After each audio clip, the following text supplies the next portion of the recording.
So you're happily weaving along, and then all of a sudden you realize one of your warp threads is broken. So let's see, eeny, meeny, miny, mo. Let's say it's this one. And if you're an inexperienced weaver, like when this happened to me the first time, I thought, oh no, I don't know what to do now, I've broken my weaving. But it's actually a very simple fix. Before I show you how to fix it, I just wanted to mention warp choices. Warp choices are pretty important because even though you can fix broken warp threads, if you have used a warp that is going to constantly break, you're not going to enjoy weaving by the end of your project. So what I've got here for my warp, which doesn't really, I don't think I've ever had a break with this, is an 8-ply wool. And just in case you're unsure of what is a suitable warp and what isn't, just grab it between your fingers and give it a good tug. If it holds up to that, then it's probably going to hold up to being under tension on the warp. Now by contrast, I have here a lovely piece of hand spun. This is my hand spun.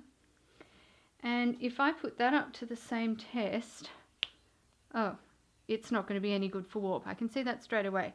This is going to look beautiful as a weft, but as a warp, I'm probably going to get constantly broken pieces. So I'd save that one for a weft and not for warp. Just do a quick test on your warp before you warp up, and it could save you a few headaches. So what we're going to do to fix this. Here's our broken thread. You can see quite clearly it's left a gap in the work. So what I'm going to do is cut a length of this very same warp thread, and I'm going to cut it for about as long as the rest of the warp is. Now, you don't always know how long the warp is when you've got it rolled up on the beam and you can't actually see how long it is and how much you've got left, but just to have a rough estimate and make it fairly long. Drape that over the back of the loom.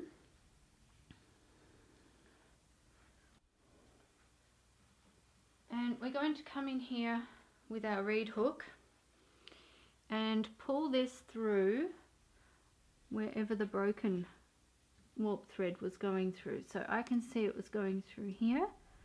So I get rid of the broken one and bring the new thread through.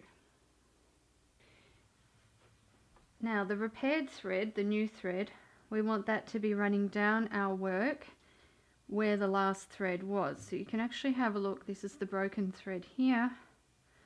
I can see that that's running down there. So I want this one to run right alongside where the broken one was running. And I can line that up. Now, even though the break has occurred up further, we want this to run right down through this work so that it can be incorporated as we weave. The main thing is having it lined up where the last one was. Now we can pop a pin in there. I think a T-pin is better, but as I don't have a T-pin, I keep meaning to buy them and then I just don't, I forget. I'm using a sewing pin. The main thing is for the pin to have a little head on it, something that you can actually catch this on. So I have pinned through the new thread, but to really secure it, I'm going to do a bit of a figure 8 around this pin.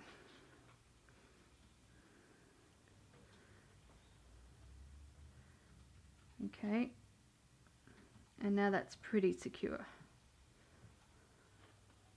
Now I can come around the back of the loom, and I've got my new thread here, and I'm just going to lay that where the broken thread was, make a little slip knot here, and weight it with my S hook. As far as the old thread goes, you can just pull that, and each time you go around it'll get longer, but it's no longer part of the work. You don't need to worry about that. At the front, my broken thread is here. I can just pull that to the back of the work, and now I can start weaving again.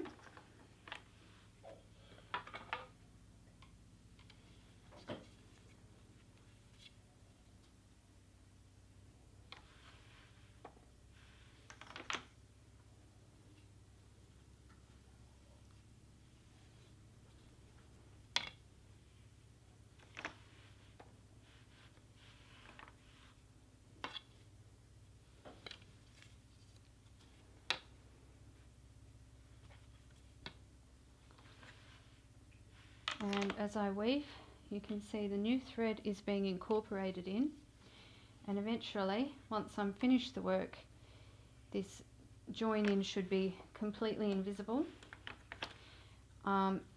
Leave this on here, and after when you finish, you can take the pin out, and after you've wet finished, you can just cut it off as you would for a normal thread that you don't want there. Cut it off flush with the face of the fabric.